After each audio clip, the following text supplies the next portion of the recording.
Assalamu alaikum wa rahmatullahi wa barakatuh. Welcome back to the virtues of Dhul Hijjah. So the famous hadith in which the Prophet sallallahu alaihi wasallam, peace be upon him, mentions the best good deeds is one that really gives us a time to reflect and why the best good deeds are the ones that are performed in these 10 days.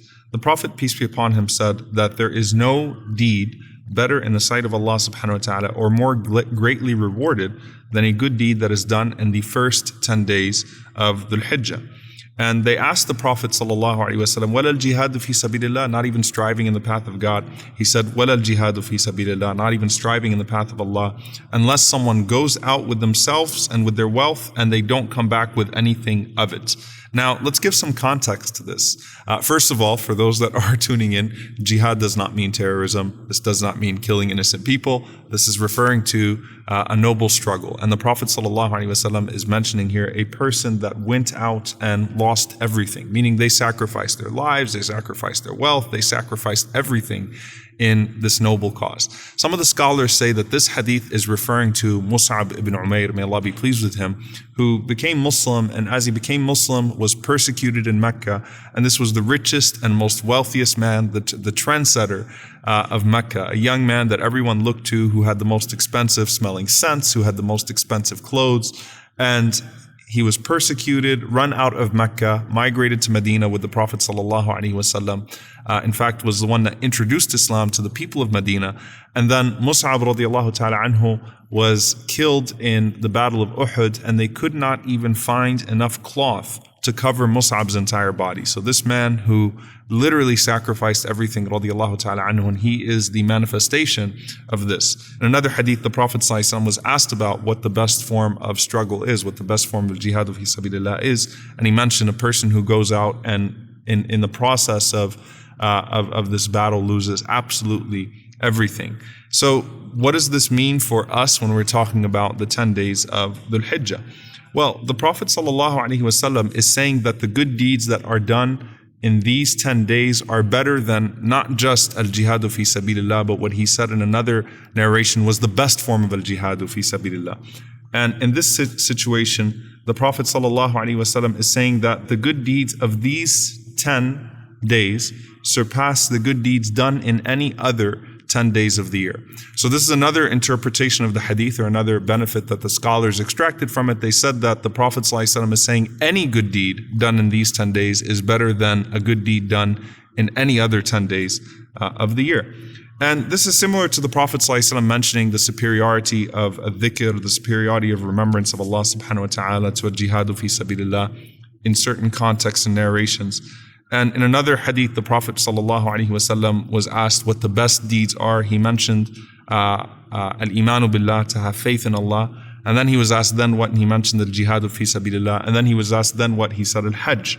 So here the Prophet ﷺ is saying that there is a superiority of these good deeds. Any good deed that you do in these 10 days would surpass even the best of good deeds, even at the best of times.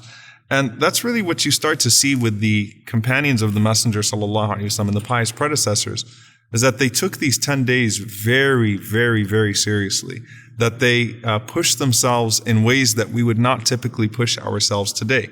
Ramadan kind of creates this feel where everyone is together, everyone is performing all types of things together.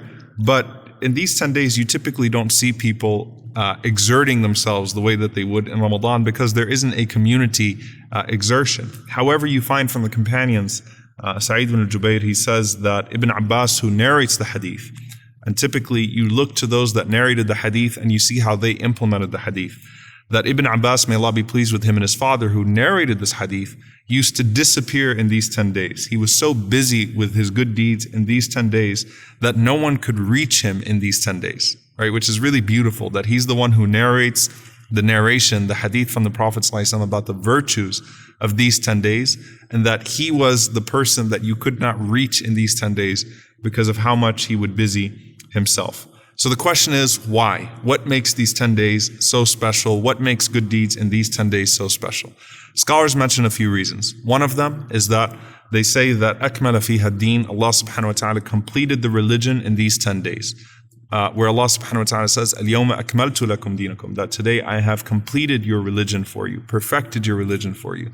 Wa atmamtu alaykum ni'mati, and I have completed my favor upon you and chosen Islam for you as your religion. That because Allah subhanahu wa ta'ala perfected the religion within these 10 days, that in and of itself signifies its virtue. Ibn Hajar, may Allah be pleased with him, he also said that all of the good deeds are combined in these 10 days in a way that they are not in any other time. And so there are, in all of the 5 pillars of Islam, you have an element within these 10 days. You have Hajj, you have the prayer, obviously, you have fasting, you have sadaqah. So you get the shahada, obviously, which is the testimony of the oneness of Allah subhanahu wa ta'ala and following the Messenger sallallahu alaihi wasallam. And then you've got the Hajj, which can't be done any other time. You've got the charity, which is constantly done in these 10 days. You've got the fasting, which is constantly done in these 10 days as well. And so all of the good deeds, all of the pillars of Islam have a manifestation within these 10 days, and you can't find that in any other 10 days of the year. So what do we take from this in these 10 days? Imam Hassan al-Basri rahimahullah was asked, what are the best things that we can do in these 10 days? He said the first thing is don't lose your obligations. Don't lose your obligations, because these 10 days celebrate the obligations, the pillars of Islam. So don't lose your obligations. And then the second thing is increasing your good deeds, increasing your amal as-salih, because in these 10 days, the good deeds that are done are unlike good deeds done at any other time. So we ask Allah subhanahu wa ta'ala to allow us to fulfill our obligations, avoid those forms of disobedience, and to increase those good deeds in a way in these 10 days that we would not in any other time of the year, without neglecting those good deeds in the other times of the year. Allahumma ameen. Jazakumullahu khairan. Wassalamu alaikum wa rahmatullahi wa barakatuh.